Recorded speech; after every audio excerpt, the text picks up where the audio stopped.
orain dela minutu gutxi, gure hiriaren historian garrantzitsua den pauso bat eman dugu, eta hemendik aurrera, Doiodako kuartelak direnak udalaren esku gelditzen dira,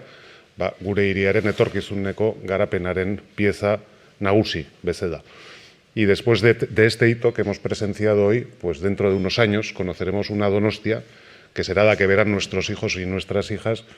que lo será gracias a este hito que se ha producido el día de hoy. Entonces, lo primero, pues desde luego quiero mostrar mi gran satisfacción porque por fin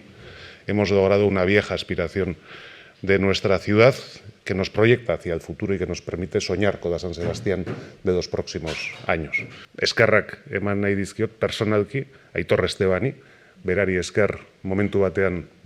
honekin amesten hasia izan ginen eta oneraino iritsi gera, eta baita ere Maribel Bakerori,